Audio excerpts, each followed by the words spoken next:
gracias. Un segundito, voy a compartir.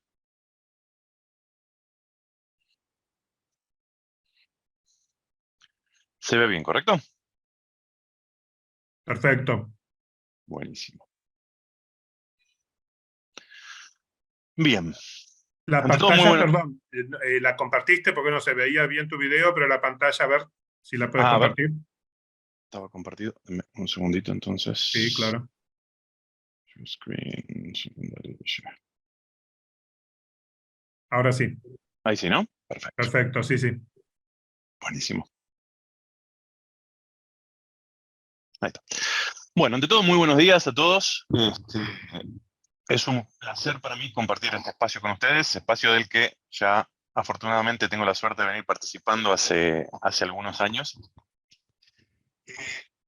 Seguramente ustedes compartirán que es normal, podemos decir que es normal que cualquiera que trabaja en el ámbito de la seguridad trate de mantenerse vigente con la información de lo que ocurre a nivel mundial, ¿no? Esto permite, sin duda, tomar decisiones informadas al momento de, por ejemplo, definir cuál va a ser la estrategia de seguridad de nuestra organización, siempre considerando que no somos un ente aislado y que nuestras organizaciones forman parte de un ecosistema. El problema es que suele haber tantos reportes con información tan variada, inclusive en muchos casos me atrevería a decir con un foco en otras regiones, que obtener la información que quizás nos resulta más relevante termina siendo una tarea que consume una enorme cantidad de tiempo. Por este motivo, y considerando que recientemente Radware liberó su último reporte de amenazas, me pareció importante, digamos, para empezar, hacer un breve resumen ejecutivo que se focaliza en los puntos de mayor interés, sobre todo para nuestro mercado y para nuestra región, ¿no? Eh, un punto que siempre es importante es saber de dónde salen los datos. Por este motivo les cuento que en nuestro caso la información es generada por nuestro equipo de analistas expertos en base a datos que están recolectados tanto de nuestros servicios gestionados cloud como de nuestra Global Deception Network, con lo cual es información 100% real, digamos, de entornos operativos. Solo a modo de introducción, digamos, les comento que vamos a focalizarnos en tres tendencias asociadas a tres tipos de ataques, digamos, muy diferentes entre sí. Por un lado, los denominados ataques de denegación de servicio. Por otro, todo lo que tiene que ver con amenazas dirigidas a sitios web y APIs. Y por último, todo lo que es la acción y amenazas generadas por bots. Ahora vamos a profundizar sobre cuál es cada uno. Entonces, para iniciar quisiera hacer foco en un elemento del que me atrevería a decir que a la fecha se habla poco, pero que en la práctica puede causar grandes disrupciones, sobre todo en negocios que requieren presencia online permanente. Y estamos hablando de los ataques de negación de servicio. Comúnmente pueden leerlo también como ataques de DDoS, digamos, que como muchos ya deben saber son ataques que lo que buscan es saturar los recursos de la infraestructura. Habitualmente suele decirse que hay tres grandes tipos de ataques que se engloban en esta denominación. En primer lugar, los de aplicación, que son aquellos que buscan saturar los recursos del web server, generalmente enmascarados en solicitudes legítimas. Lógicamente no se agota en lo que es ataque a servicio web. Los ataques al protocolo, que se encuentran principalmente orientados a la capa de comunicación, y lo que buscan es saturar las capacidades de los dispositivos que están involucrados en ese proceso de comunicación, partiendo de la base que todo dispositivo de comunicación denominado stateful, digamos, es decir, que mantiene tablas de estados, tiene una capacidad de procesamiento bastante limitada. O no bastante limitada, pero es limitada, digamos, no es infinita. Y por último, los volumétricos, que son los ataques de gran volumen, que lo que buscan básicamente es saturar el ancho de banda disponible, es decir, los canales de acceso que están disponibles. Más allá de la metodología, digamos, todos comparten una característica común. Buscan dejar nuestro negocio indisponible con todos los prejuicios, tanto económicos como en imagen, que esto puede representar.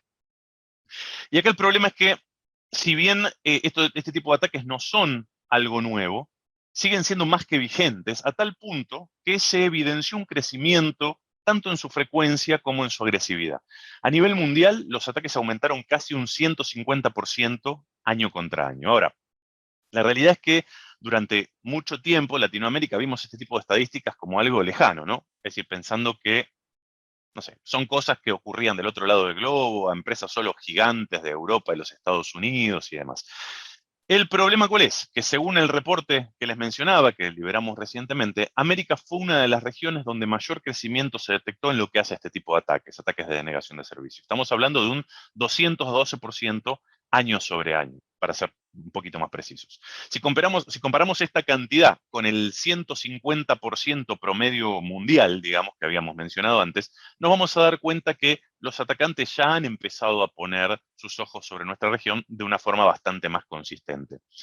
Si consideramos que el ataque más grande, por ejemplo, registrado en la región fue 1.46 terabits por segundo y que un enlace promedio, y por ahí me estoy excediendo, pero puede encontrarse en el torno del giga, ya lógicamente no podemos continuar creyendo que estas amenazas son para los otros y que de materializarse no nos van a afectar. Cuando hablamos de sectores afectados, tenemos el sector industrial, atacado un 72% más que en el 2021, seguido por organizaciones de investigación y educación y, lógicamente, gobierno. Principalmente cuando es gobierno suelen ser grupos, se llaman grupos activistas, digamos. Dentro del universo de los eventos, 62,5% de los eventos fue dirigido a aplicaciones web y API. Vamos a profundizar un poquito más sobre estos dos elementos porque han cobrado sin duda una enorme relevancia. Los ataques, por ejemplo, a los Domain Name Servers, a los DNS, representaron un 26,4% de los servicios atacados. Y este punto se vuelve crítico, ya que el DNS, más allá de ser un componente generalmente olvidado, digamos, olvidado en el sentido de no lo tenemos tan presente en todo momento, es un componente crítico porque es el que tiene la responsabilidad de resolver los hostnames y convertirlos en direcciones IP. Es decir, si el DNS falla, aplicaciones online, servicios, API y demás, digamos, quedan totalmente indisponibles porque no pueden ser accedidas. Hablando un poquito de técnicas y duración de los ataques, puntualmente en el segmento de los ataques que estuvieron por encima de los 100 gigabits por segundo, estos emplearon una media de 9.3 vectores diferentes de ataque, es decir, el vector son las metodologías de ataque que se utilizan, y duraron entre 18 y 66 horas. Estamos hablando de casi 3 días, 2.75 días. Más allá de que esto puede simplemente parecer información estadística, ¿no? Siempre es importante considerar lo crítico que podría llegar a resultar este tipo de situaciones en nuestras organizaciones en caso de materializarse si no contamos con las contramedidas adecuadas. Es decir, más allá del efecto asociado a la potencial indisponibilidad, digamos, que es lo que este tipo de ataques suelen causar, estamos hablando de sobreexigencia de equipos operativos, que ya de por sí son escasos, costos de recuperación, impacto en imagen y una serie de elementos que no podemos omitir. Sin duda, después de ver estos datos, coincidan conmigo de que no podemos continuar, como todavía muchas organizaciones hacen, omitiendo que esta realidad, digamos, puede materializarse en cualquier momento. El segundo elemento de análisis corresponde a las aplicaciones web. Seguramente todos estén de acuerdo que durante el último tiempo la migración de las organizaciones de lo físico a lo virtual, sobre todo a partir de la pandemia, digamos, fue en crecimiento exponencial. El problema es que en muchos casos la digitalización, por llamarlo de alguna manera, porque no se le puede decir transformación digital, porque no lo fue, no se hizo como parte de una estrategia, sino más bien de una necesidad de continuar operando y por tanto no se priorizó la seguridad. ¿Esto qué causó? Que se dejaran muchos gaps que los atacantes están más que dispuestos a explotar. Para darles una idea, simplemente, el crecimiento año sobre año detectado por la infraestructura de Cloud WAF de Radware fue más del 128% al comparar 2021 con 2022. Este crecimiento fue muchísimo mayor que el de 2020, es decir, 2020-2021, donde solamente había alcanzado un 88%. 2022, los ataques a los sitios y a las APIs se aceleraron y continúan sin duda en crecimiento sostenido quarter sobre quarter. Ahora, si hay gente no técnica y le da curiosidad, básicamente una API, es decir, todos sabemos lo que es un sitio web, una API, digamos, es una pieza de código que lo que permite es que diferentes aplicaciones se comuniquen entre sí para compartir información y funcionalidades. Digamos, es la parte que no se ve, digamos, y que utilizan las diferentes aplicaciones para comunicarse entre sí. Cuando hablamos de ataques, los ataques denominados como Predictable Resource Location, digamos que básicamente lo que hacen es buscar identificar contenido y funcionalidades que están ocultos o mal configurados de las aplicaciones, por ejemplo, por no hacer un hardening adecuado una vez que implemento un servidor web, podríamos decir. Fue una de las violaciones más importantes del 2022 y representó casi el 50% de los intentos de ataque, seguido por dos ataques que son relativamente habituales, que son inyección de código e inyección SQL. Hablando de industrias, digamos, retail y wholesale fueron el sector más atacado, seguido por high-tech y carrier. Estos segmentos totalizaron casi el 60% de los destinos de ataques bloqueados durante 2022. Lógicamente, como no podía ser de otra manera, en las estadísticas, banca y finanzas también tuvo un rol predominante por la misma naturaleza, digamos, de su negocio. Hay un punto importante sobre el que nuestro equipo ha empezado a detectar cada vez más actividad, ¿ok? Y está asociado a los ataques vinculados a afectaciones de la cadena de suministro. A la fecha, hay estadísticas que muestran que un sitio web puede llegar a ejecutar más de 30 servicios JavaScript de terceros en su funcionamiento, ¿ok? Estos servicios establecen conexiones legítimas y que generalmente no se encuentran monitoreadas entre el usuario final y un tercero que brinda un servicio o funcionalidad. Para darles un ejemplo práctico, por ejemplo, Google Analytics. Google Analytics hace que se envíe cierta información a los servidores para luego poder generar ciertas estadísticas, digamos, de consumo del sitio. Ahora, ¿qué pasaría si el código de este tercero fuera comprometido, ¿no? De manera que se le diera un mal uso. Por ejemplo, a través de técnicas conocidas como form jacking, es decir, que ese código permitiera que la información antes de llegar a mi servidor sea enviada total o parcialmente a un servidor comprometido. Si bien la primera reacción de cualquier organización podría ser, esto no me afecta a mí directamente, porque se ejecuta, digamos, del lado del usuario final, el hecho es que nosotros estamos reutilizando componentes de un tercero, que muchas veces no analizamos formalmente, digamos, eh, para darle un servicio al usuario final, con lo que nos convierte, de alguna forma, en solidariamente responsables. Por este motivo, es un punto que no puede omitirse, digamos, que es importante controlar. Cuando hablamos de bots, el segundo, digamos, el tercero, perdón, de los ítems que mencioné que íbamos a tocar en esta ponencia, es importante entender a qué hacemos referencia. ¿Okay? Un bot básicamente no es el T-1000, no es Skynet, digamos, podría serlo en un futuro, pero todavía no. Es básicamente una herramienta automatizada que puede emular de alguna forma las acciones de un ser humano. ¿Pero con qué característica? Que puede hacerlo de una forma mucho más veloz y mucho más eficiente. ¿Okay? Dentro de este universo, lógicamente, hay diferentes tipos de bots. Por un lado, tenemos los que podríamos llamar bots buenos, que son los que están conformados por toda herramienta autorizada, digamos, o que puede ser deseable en nuestro entorno de negocio y que lleve adelante una acción automática. ¿Okay? Por ejemplo, un crawler de un motor de búsqueda, o inclusive desarrollos de clientes que consuman ciertos servicios de manera automática a través de API. Cuando hablamos de un crawler, hablamos de la herramienta, digamos, que utiliza, por ejemplo, Google para indexar el contenido de nuestro sitio y que luego tengamos un mejor posicionamiento al momento de la búsqueda, ¿no?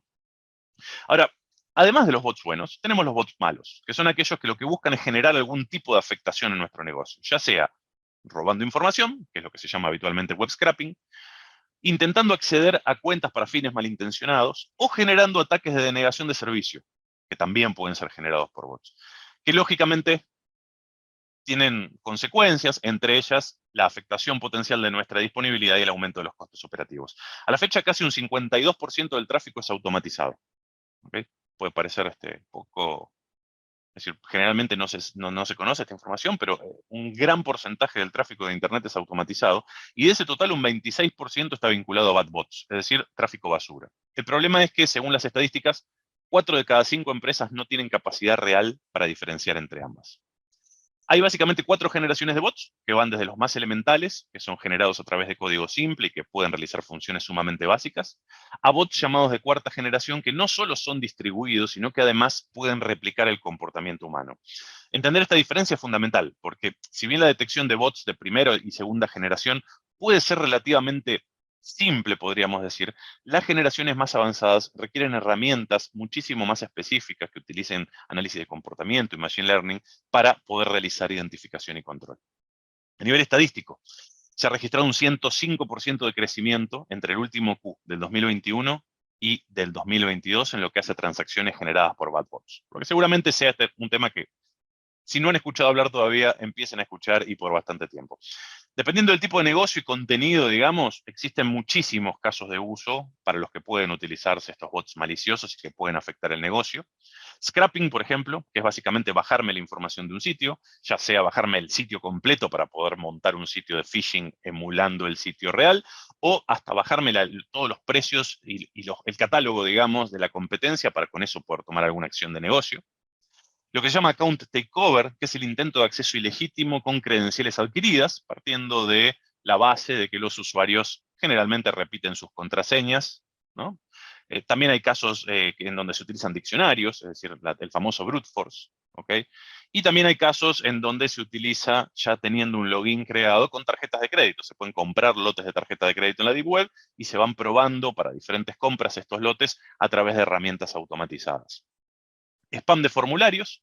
Seguramente ustedes en sus sitios, si son sitios transaccionales, tengan formularios quizás de consulta o que son para no clientes, digamos, que quieren establecer un contacto inicial. Ahora, ¿qué sucede si ese formulario carga datos en el mismo backend que utilizan los usuarios reales y yo genero, no sé, agarro una herramienta tipo ChatGPT y le digo, genérame 100 tipos de reclamos diferentes, digamos, que parezcan reales para un segmento determinado, y con eso hago un bot que tome cada uno de ellos y empiece a cargarlo como si realmente fueran solicitudes reales de usuarios. Se van a mezclar las solicitudes reales con las que no lo son, entonces estoy generando, digamos, una afectación al negocio. Fraude con ads, ustedes saben que cuando se hace una campaña de publicidad se paga por las visualizaciones. Ahora, si yo pongo una herramienta automática que acceda a un sitio, estoy consumiendo esos créditos, digamos, que tengo asociados a los ads y no estoy generando el impacto que busco. Y por último, la denegación de inventario, que básicamente es aprovechar el tiempo en que los productos o las entradas o lo que sea se agregan a un carrito, digamos, y que se mantienen en un estadio intermedio. Es decir, no se han comprado todavía, yo todavía no pagué, pero tampoco otros pueden tomarlo. Esto seguramente lo hayan visto en los cines, por ejemplo, cuando van seleccionando asientos, si abren otra sesión van a ver que esos asientos, aunque vos no lo compraste, están aún reservados, digamos. A veces es más fácil verlo en un ejemplo, digamos, imagínense lo que puede hacer unas pocas líneas de código. ¿Okay? Ahí en pantalla ven un script muy simple que nosotros desarrollamos. Esto es un sitio de prueba, digamos, que básicamente lo que hace es conectarse, loguearse y agregar ciertos elementos al carrito. Una vez que agregué esos elementos al carrito, empiezo a aumentar de manera automática las cantidades. Fíjense que voy tomando más de 30 ítems por cada producto. Una vez que hice esto y paso a la etapa de pago, temporalmente esos productos quedan bloqueados. ¿Okay? Al estar bloqueados, nadie los puede consumir. Si yo esto no lo hago con 30 y no en un entorno de prueba, sino que lo hago de forma masiva, lógicamente lo que estoy generando es una denegación de stock, una denegación de inventario. La diferencia cuando utilizo una herramienta que permite detectar este comportamiento es que como ya voy colectando información sobre el comportamiento del usuario supuesto del otro lado, apenas lo detecto puedo realizar una acción. En este caso es simplemente un captcha porque es algo, digamos, visual, podríamos decir, para mostrar en una presentación de este tipo, pero existen otro tipo de herramientas que pueden utilizarse, como por ejemplo Crypto Challenge, validaciones por voz y demás. ¿Okay? Ahora, esto que menciono es una realidad, no es solamente algo teorizado en un reporte.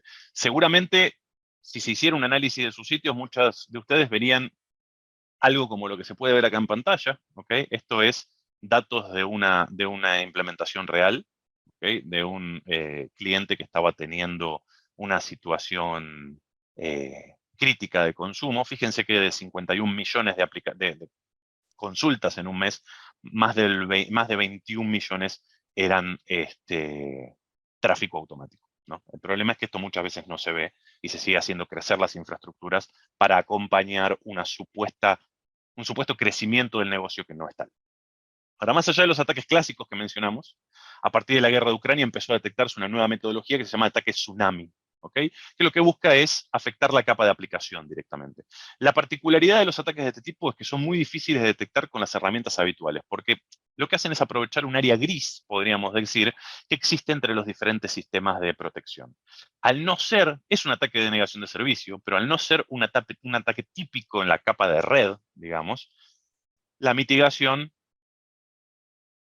no puede realizarse exclusivamente con esta herramienta, pero tampoco es un ataque exclusivamente de aplicación. Con lo cual, quedamos ahí justo en el medio, digamos, como con la necesidad de algo más, ¿ok? Si hablamos un poquito más técnico, podríamos decir que la base es un ataque de HTTPS flood, lo que se llama el mandar muchos requests de HTTPS, pero mucho más sofisticado y agresivo en volumen y en throughput, ¿ok? El tráfico va encriptado, con lo cual los dispositivos de red típico que no sean capaces de abrir esa encripción están ciegos. Podría aplicar ciertas técnicas, por ejemplo, rate limiting, es decir, limitar la cantidad de conexiones en periodo de tiempo, pero esto puede implicar, digamos, que estoy bloqueando usuarios válidos. Aun cuando abra esos logs, o esa información, los requests y las solicitudes que se hacen al servidor se asemejan a requests válidos, con lo cual son difíciles de distinguir entre los requests válidos, con lo cual los WAF nativos, puros, modelo negativo que se llama, fallan en la tarea. Y por último, utilizan metodologías sofisticadas para bypassear las protecciones tradicionales, es decir, utilizan randomización de los headers HTTP, de cookies, emulan servicios que pueden ser conocidos de terceras partes, espufean direcciones IPs y demás. Ahora, ¿qué es lo que pasa? Esta complejidad intrínseca hace que se requieran soluciones que, además de las herramientas habituales, porque casi siempre la seguridad es por capas, digamos, empleen tecnologías avanzadas como el machine learning para detectar este comportamiento y poder realizar una firma o una acción adecuada para la mitigación. ¿Ok? De nuevo, no estoy hablando simplemente de teoría, esto es un caso público, esto se puede encontrar en internet, es de Microsoft 365, digamos, lógicamente no estuvo en el reporte porque fue posterior al mismo, y Microsoft indicó haber sufrido un ataque que dejó indisponibles sus servicios. ¿Okay? Este ataque poseía todas estas características que yo les mencioné, y se identificó que habían sido generados por las mismas organizaciones que ya se habían visto y se habían atribuido ataques durante abril y mayo a otras organizaciones, principalmente Anonymous Sudán, digamos, pero hay otros grupos que también están utilizando estas técnicas de ataque. ¿Okay? Ahora, una vez entendida la situación general, es importante hacer foco en los desafíos que poseen las organizaciones hoy en día en lo que hace a la protección de su negocio online. Si a un entorno que es creciente de amenaza le sumamos las problemáticas habituales de muchísimas organizaciones en la región, el panorama lógicamente suma complejidad. La primera, me atrevería a decir que muchos de ustedes la deben conocer de memoria, seguramente ya la hayan sufrido, digamos, y corresponde a la dificultad existente no solamente para contratar, sino que lo que a veces es más difícil para retener profesionales en ciberseguridad. Está resultando muy complejo disponer de recursos calificados y muchas veces las organizaciones terminan apostando, digamos, a posicionar y a formar expertos en IT que no tienen experiencia en seguridad, lo cual lleva una curva de aprendizaje y un tiempo. Actualmente hay cerca de 3.4 millones de posiciones abiertas en ciberseguridad a nivel mundial, entre 400 y 500.000 solo en los Estados Unidos. ¿Y por qué es importante lo que pasa en los Estados Unidos? Porque en Latinoamérica, puntualmente, ha aumentado enormemente la oferta para trabajar para el exterior, es decir, trabajando local, 100% remoto y con salario en dólares. Por ejemplo, para cubrir estas posiciones de los Estados Unidos. ¿Qué es lo que provoca esto? A las empresas locales les cueste más retener ese talento, porque lógicamente, no en todos los países, digamos, pero en algunos la diferencia entre cobrar un salario en dólares y cobrar un salario en moneda local es más que significativa. Una encuesta reciente muestra que el 70% de los negocios están enfrentando problemas asociados a la falta de skills y por tanto teniendo que sobreexigir a los equipos existentes, dado que los miembros, los que quedan, digamos, en el equipo, tienen que absorber responsabilidades adicionales. A esto se le suma que en algunos roles, sobre todo en los más senior, digamos, cubrir una posición puede tardar más de 8 meses, ¿no? Entonces, es un tema a tener en cuenta. Ante esta situación, lógicamente hay diferentes reacciones, dependiendo un poco de la organización. La primera, que es tristemente la que se ve de forma bastante frecuente, es pensar que el experto siempre puede un poquito más. Aquellos que hemos estado del lado operativo en algún momento de nuestra carrera lo hemos vivido. Siempre se puede dar ese extra mile que a veces se convierte en varias miles extra. Como consecuencia, el recurso termina saturado y lo que es por ahí a veces más peligroso, con riesgo de burnout, digamos, y en la empresa, ¿cuál es el impacto que le genera? Que muchas veces las cosas no se hacen de la manera profesional que se deberían. Porque al tener tantas tareas y tenerlas que cubrir todas, muchas veces es muy difícil completar a cabalidad todas las responsabilidades que se tienen.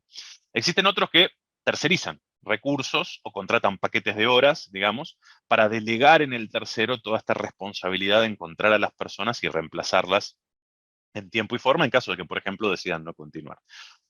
Lógicamente, esta modalidad tiene sus riesgos porque el recurso nunca se compromete con la organización, nunca se siente parte, ¿no? Y sin duda a nivel costoso esto termina siendo, por lo general, más caro.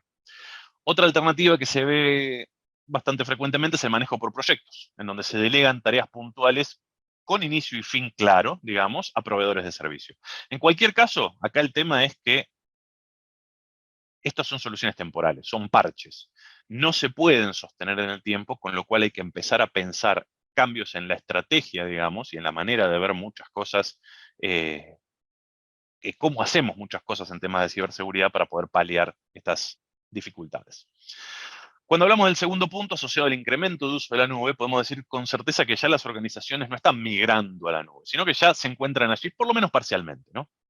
De acuerdo a investigaciones que Radware ha realizado como parte de este reporte que les mencionaba, 99% de las organizaciones ya han implementado o están implementando aplicaciones en al menos un ambiente cloud, por lo menos en algún nivel, digamos. Puede ser development en muchos casos, puede ser testing, pero ya tienen algún tipo de interacción con la nube. Esto complementa, digamos, los sitios on-site, que muchos tienen, más de un 80% tiene todavía alguna infraestructura on-site, no cloud, digamos, protegidos en muchos casos por tecnologías legacy que requieren operación y monitoreo constante. Es una característica bastante habitual de las tecnologías, como le podríamos decir, legacy. De estos totales, un 69 ha experimentado algún tipo de incidente asociado a potencial exposición de datos, perdón, y hay un 70% que no confían enteramente en la seguridad provista por su proveedor de servicios cloud. Es decir, piensan de manera muy acertada, digamos, que es insuficiente. Esto deriva que como responsables del negocio tengamos que hacer foco en dos frentes, ¿no? En primer lugar, garantizar seguridad consistente en todos los ambientes, sabiendo que tenemos múltiples ambientes, más de un cloud. En muchos casos tenemos, además de un cloud, infraestructuras locales. Tenemos que tratar de tener un nivel de seguridad equivalente independientemente del escenario. Y en segundo lugar, definir cuál va a ser el criterio de uso de las tecnologías. ¿Okay? Porque nosotros podríamos decir, ok, voy a utilizar 3 nubes y voy a utilizar la tecnología de WAF de cada una de ellas. Pero esto va a tener impacto tanto en homogeneidad de protección como en carga operativa. Y eso hay que tenerlo en cuenta. En tercer lugar, podríamos decir que hay una gran falta de visibilidad. La falta de visibilidad es otro componente que afecta hoy día a las organizaciones. ¿Okay? Les mencioné antes que a nivel tráfico de bots, 4 de cada 5 empresas no están en condiciones de identificar y por tanto gestionar los tipos de bots o herramientas automáticas que puedan afectar su servicio. De aquellas que sí pueden hacerlo, muchas veces su capacidad está limitada a bots de primera y segunda generación. Es decir, todo bot más complejo puede seguir afectando el tráfico. Con lo cual, en este orden de ideas, las consecuencias para las organizaciones son tangibles y varían dependiendo del entorno. Si estamos utilizando infraestructuras autoescalables, ¿okay? Es decir, esas que a medida que va creciendo la demanda, se van provisionando servidores nuevos para cubrirlas, no vamos a tener indisponibilidad, pero lo que sí vamos a tener es un reto del CFO, porque a fin de mes vamos a tener una factura bastante cuantiosa, digamos, por este sobreuso. El impacto económico va a ser significativo, no vamos a afectar al usuario final. Si no utilizamos infraestructuras autoescalables, los bots van a saturar nuestro recurso y vamos a tener seguramente indisponibilidad. Esto no solo va a afectar nuestra imagen, sino también la experiencia de los usuarios que no van a poder emplear los medios digitales para hacer sus operaciones. Ahora existe un tercer escenario que no afecta a la infraestructura directamente, pero sí la experiencia de servicio. Este caso que yo les comentaba, tuvimos un caso real, digamos, de un cliente que tenía un formulario público en donde vos podías generar una consulta para que se contacten con vos de la organización y quizás te conviertan en cliente. El problema es que el backend que se utilizaba era el mismo que utilizaban los clientes que ya tenían contratado un servicio con esa entidad. Entonces, si por herramientas automáticas yo empezaba a generar requisitos que parecieran válidos, por ejemplo, como les mencionaba antes, utilizando ChatGPT, digamos, ponía a trabajar todo el equipo de atención al cliente en solicitudes falsas. ¿Y qué es lo que podía causar esto? Que los clientes reales no fueran atendidos en tiempo y forma. Entonces, sin visibilidad de este tráfico, la consecuencia real va a ser un montón de reclamos y llamadas telefónicas, porque todos sabemos que cuando en lo digital no funciona, siempre volvemos a lo analógico, que es la llamada telefónica o quizás la visita presencial cuando se puede. Y eso afecta el call center o la oficina, digamos, que estamos visitando. Es decir, casi un ataque de denegación de servicio, pero a la capa humana, ¿no? Es decir, pero fíjense que acá no estamos hablando de una afectación tecnológica directa, sino de elementos indirectos. La falta de recursos y procesos, cuarto y último, digamos, de los puntos que para mí son los principales, digamos, que se ven en las organizaciones, hace que muchas veces se omite un elemento importante, que es la documentación y la auditoría. Por ejemplo, cuando hablamos de seguridad de sitios web, particularmente en la parte de API, digamos, el hecho de contar que el área de desarrollo elabore la documentación de esa API para poder realizar, si quisiéramos, un enforcement de políticas a través de alguna herramienta, es fundamental. Aún así, hay muchísimas organizaciones que ni saben todos los endpoints o todas las metodologías que pueden utilizarse para consumir ese API y nadie lo ha documentado con el consiguiente riesgo, digamos, que esto representa. A esto se le suma lo que les mencionaba antes de la reutilización de código. Con todo el advenimiento de las formas ágiles de operar, reutilizar código es algo habitual. Existen muchos elementos de terceros que se emplean en nuestros sitios y siendo sinceros, la verdad es que no todas las organizaciones se ponen a analizar exactamente qué es lo que hace ese código para tener un conocimiento cabal de los riesgos. Esto genera un riesgo intrínseco que sin visibilidad es imposible de detectar. ¿Okay? Si no lo hago en la previa, lo tendría que hacer en el post, pero sin tener las herramientas, digamos, no puedo hacerlo porque esto se ejecuta del lado del usuario final. Si no hago nada, estoy aceptando un riesgo significativo que puede dejar expuesto mi negocio, ¿no? El problema es que estas organizaciones muchas veces no existen estas herramientas no existen en las organizaciones que permitan automatizar ciertos procesos de detección y por ejemplo, en el caso de API se limita la capacidad de defensa, digamos, a un API Gateway. Para lo que hace a sitios web, como medida inicial, muchas organizaciones implementan siempre lo que se llama seguridad a través de modelo negativo, es decir, que es una seguridad más bien genérica, basada en políticas para firmas conocidas, digamos, pero tengo un riesgo residual, que son los ataques de día cero. Y para el caso de los códigos reutilizados, por ejemplo, JavaScript, no tienen herramientas de detección. Es decir, y nadie o no son muchos, digamos, los que se ponen a analizar a detalle el código que están reutilizando. Resumiendo, si tuviera que consolidar en un solo slide, digamos, el desafío principal del CISO hoy, me atrevería a decir que es encontrar equilibrio. El equilibrio entre la seguridad y el negocio. Es decir, estrategias que empleen controles de última generación, que sean capaces de proteger contra las amenazas más avanzadas y a la vez novedosas, pero que a la vez permitan acompañar el dinamismo requerido por el negocio. Es decir, medidas que acompañen el ciclo ágil, que no vayan en contra de los intereses de la organización, pero que, como era un poco el nombre de esta charla, no afecten, digamos, de gran manera al equipo operativo. Es decir, la tecnología es importante, pero la seguridad es una disciplina que está orientada al negocio, por lo que estas decisiones, digamos, deben acompañarlo, ¿no? Es decir, tener la mejor solución técnica, pero tener que tener un equipo de 10 personas para operarlo, para que de esta manera sea eficiente, cuando sé que no lo voy a tener, no va a ser una buena decisión para el negocio. Ahora, soy un firme convencido de que es importante tener el panorama claro para poder tomar decisiones más certeras, por eso me gusta empezar con este tipo un poco con la problemática. Mi intención fue hacer un humilde resumen de lo que para mí es una parte importante, digamos, del entorno en que nos encontramos como referente de seguridad. Compartirán que es una situación desafiante, ¿no? Eh, Sobre todo por lo que mencionaba antes, aun cuando en muchas organizaciones todavía la estructura no lo refleja, si la organización no lo ve todavía de esta forma, seguridad ya es una parte crítica para garantizar el éxito del negocio.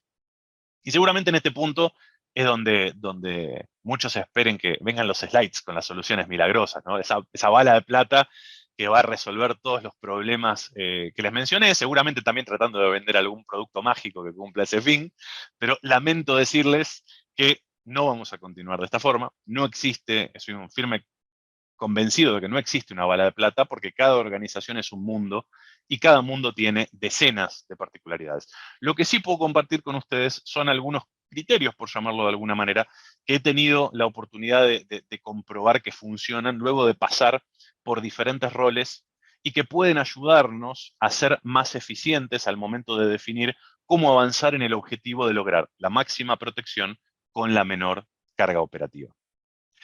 El primero de ellos, no es tan habitual escucharlo acá, en Estados Unidos lo utilizan este término mucho, que es el famoso KISS, el Keep It Simple Stupid, digamos. Me atrevería a decir que durante mucho tiempo este concepto fue una realidad sin que fuera una estrategia. Los que ya tienen algunos años en el mercado, en seguridad, seguramente recuerden que hace algún tiempo, lógicamente, el mundo era más simple, existía el perímetro, la infraestructura de la mayor parte de las organizaciones estaba limitada a una red productiva de tamaño variable y por ahí un data center propio tercerizado, generalmente accesible de forma privada y demás.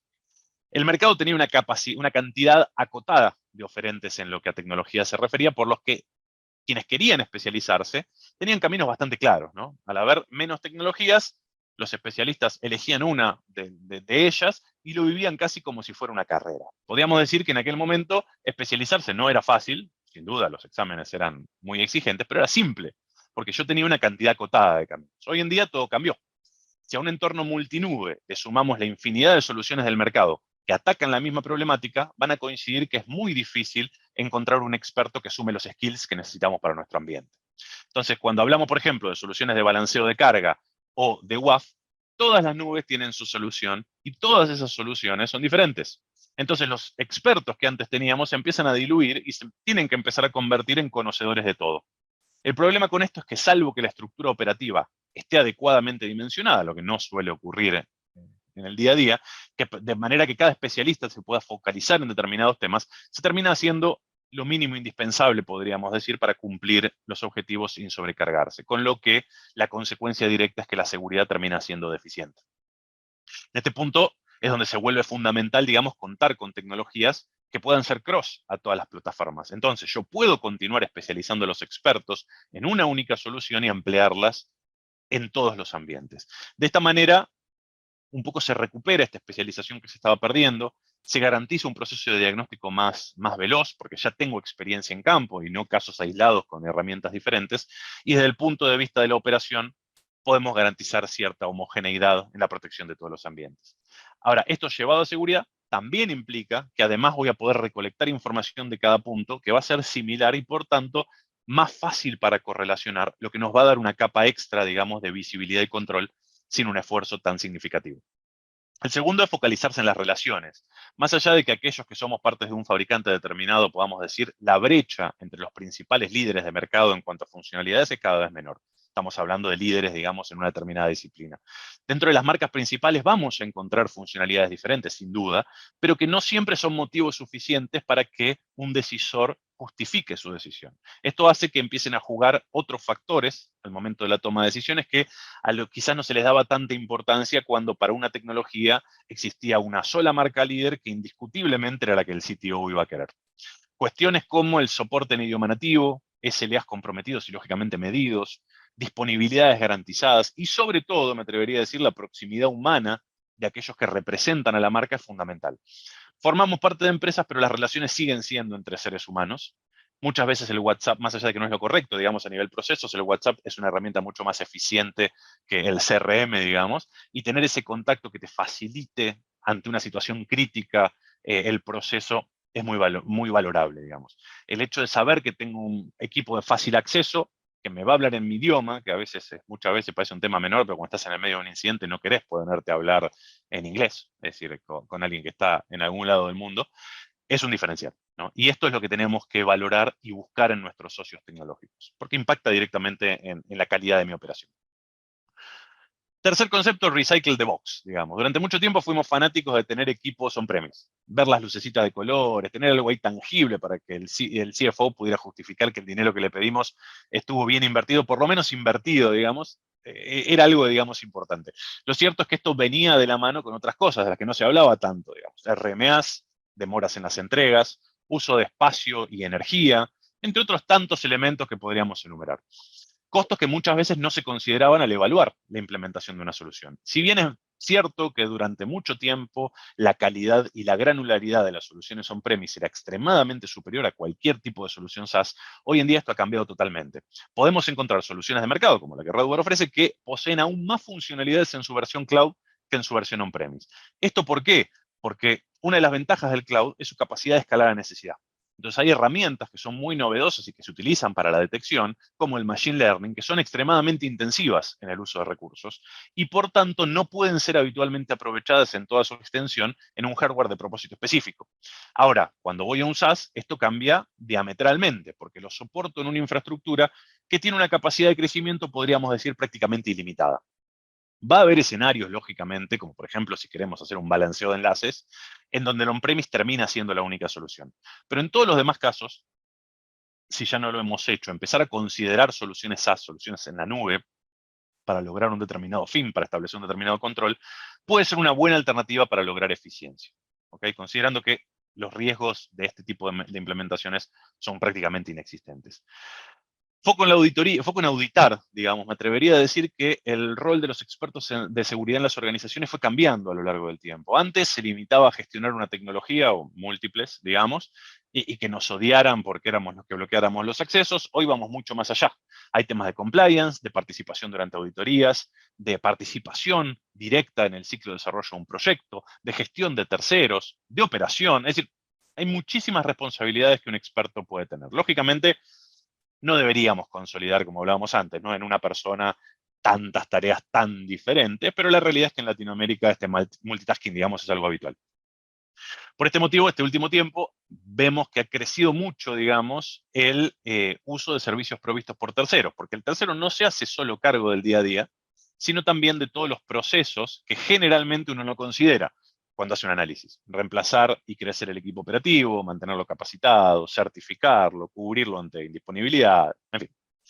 Muchos sectores fueron muy reacios durante mucho tiempo de sacar, es decir, las cosas del in-house. Ahora, este paradigma, considerando lo que mencionábamos antes de la falta de profesionales, ha cambiado significativamente en la región. Es decir, tenemos que buscar soluciones integrales que aun cuando sean ofrecidas con un modelo gestionado, nos den las herramientas necesarias para controlar la labor del tercero. Ya hoy en día no podemos estar discutiendo si el hecho de que tenga un dashboard personalizable, reportes, capacidad de integración con SIEM y demás, es algo deseable. Hoy en día es algo mandatorio porque es lo que nos va a permitir controlar el rol, digamos, y la acción de este tercero.